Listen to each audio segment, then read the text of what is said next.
Welcome back, ladies and gentlemen, as we continue the teach for the first edition of John Company.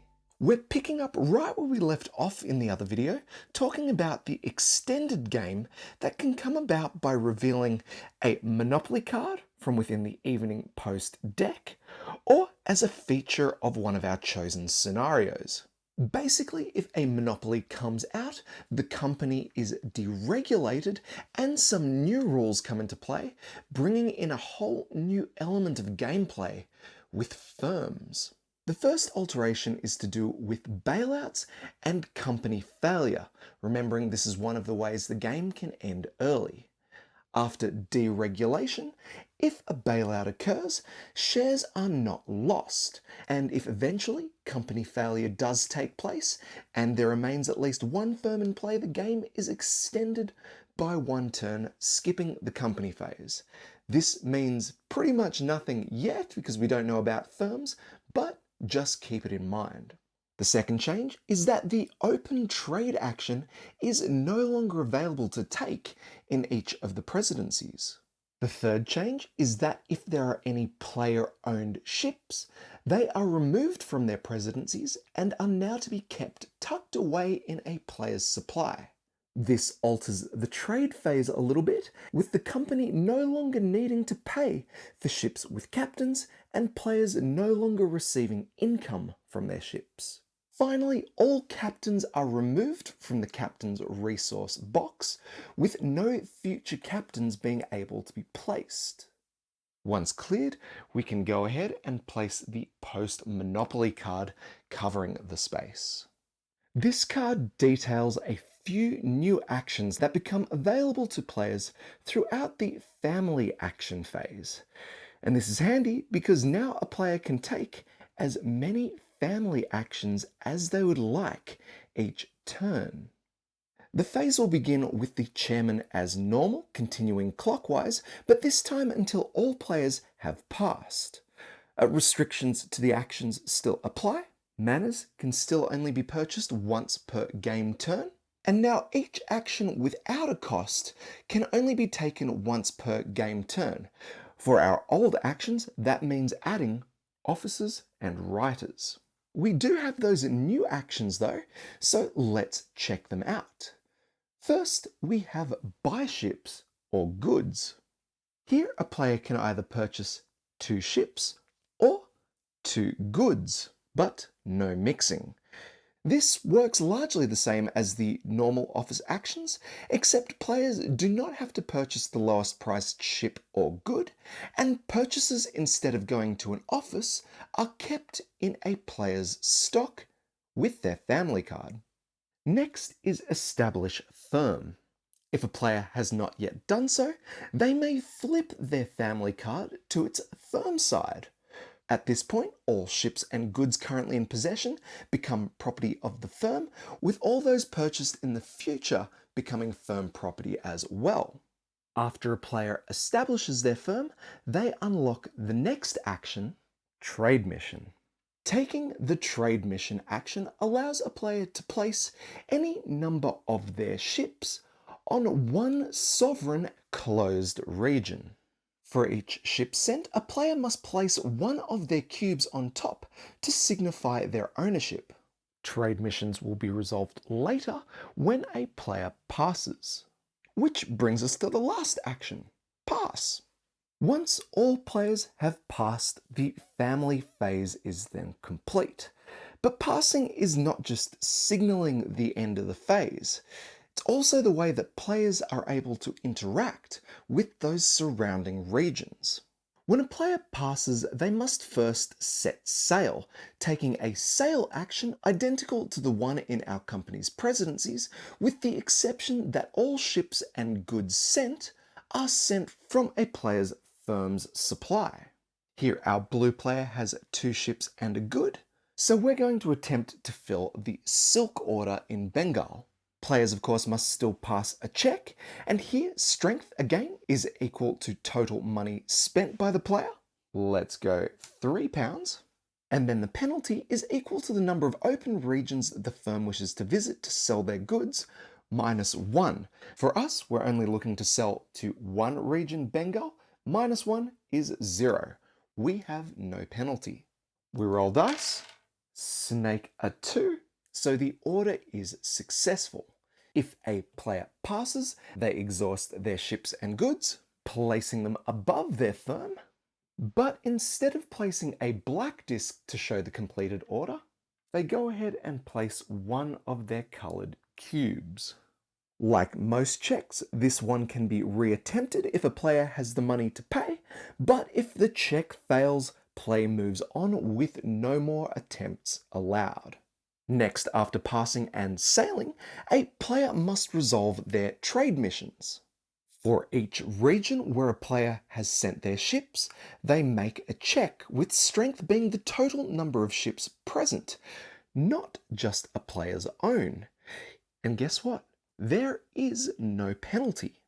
Dice are rolled, and if successful, the active player adds that region to a presidency of their choice.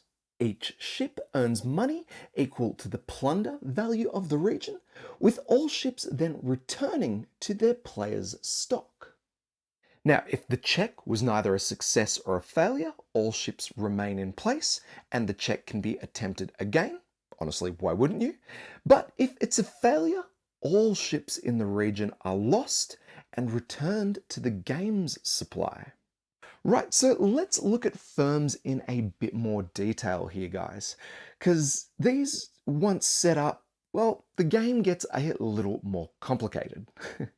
Firstly, it has a treasury that is separate to that of both the player and the company as a whole.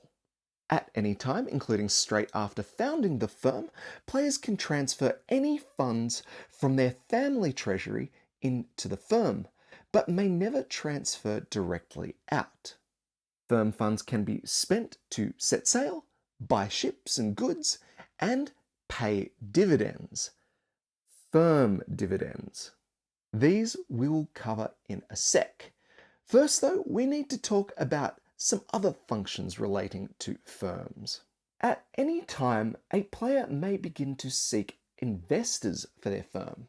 In doing so, they'll offer up a portion of their firm's revenue in 10% increments. This opportunity is offered to all other players, enticing bids for the share.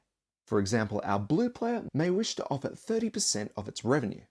The player seeking investors can accept or reject bids freely, but for any accepted, they will need to take an opponent's cube and place it on their firm's shareholders track, showing how much that player has bought into their firm. Let's say of the 30% offered, green bought in 20% and orange bought in 10%. As part of bidding, potential investors may offer up any combination of ships, goods, or money offered to the firm, as well as any money or promises to the family owning the firm. Should a player ever gain the highest share of a firm's revenue, they may initiate what is called a hostile takeover. Here, the green player has 50% of the firm, orange has 10%, leaving the blue player with only 40%. If the green player were to decide to initiate a hostile takeover, the firm is flipped back to its family's side, and the firm's treasury, ships, and goods would transfer to the new owner. If the new owner does not yet have a firm, they flip their family card over, taking the other firm's money and property as their own. Finally, any players with remaining shares in the firm would return their cubes to the shareholders track. Remember, our blue player held 40% and orange 10%. Now, if the player initiating the hostile takeover already had a firm, they would need to negotiate a merger. Now, we should note here that this can happen outside a hostile takeover too, though, through negotiations. But basically, players must collectively decide the proportion of new ownership for the firm if the merger is to take effect. If there's any disagreement on the terms of the merger, it will not occur. So that's pretty much how firms are run, but we have one final thing left to check out, and that is firm payouts.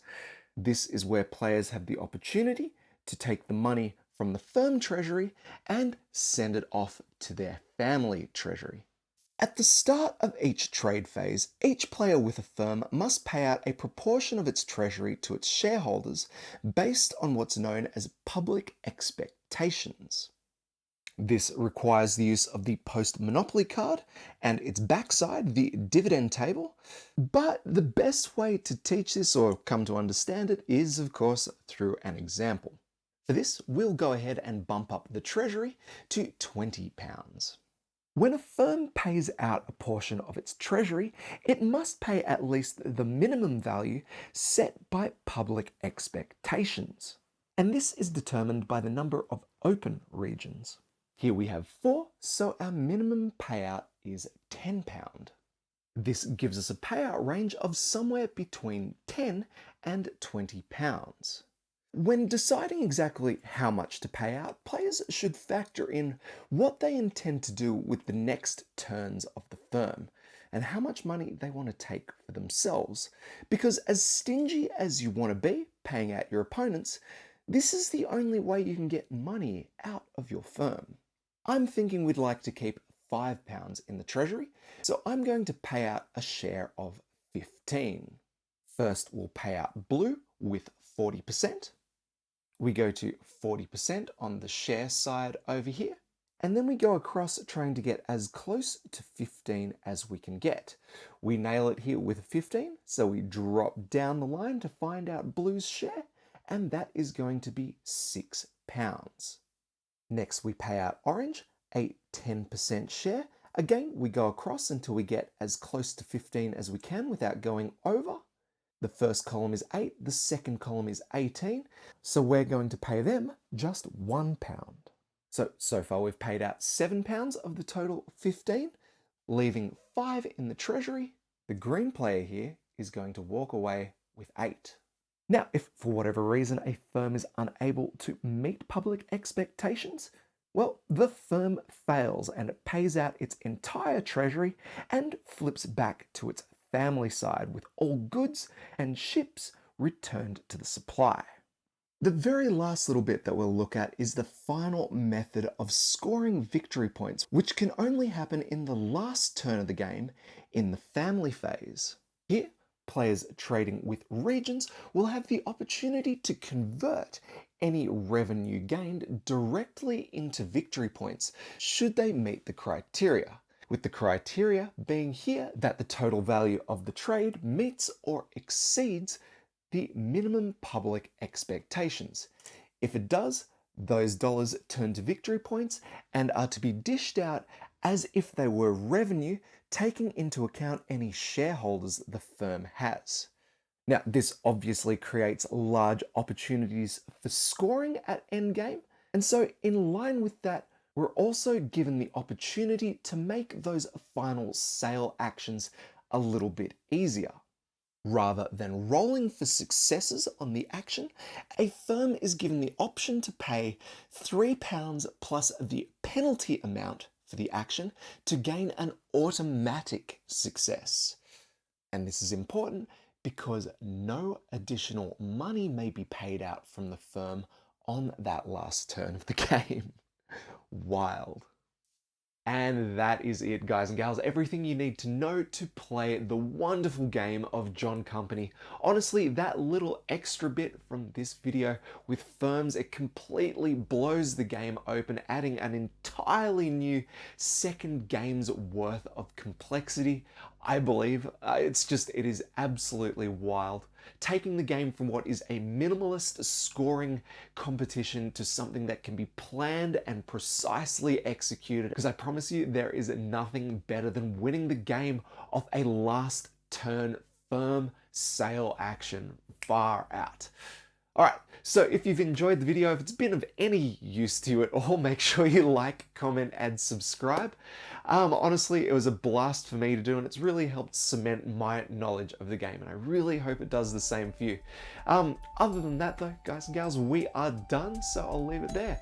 As always, my name's Michael, this is Bits Aboard, we'll catch you next time.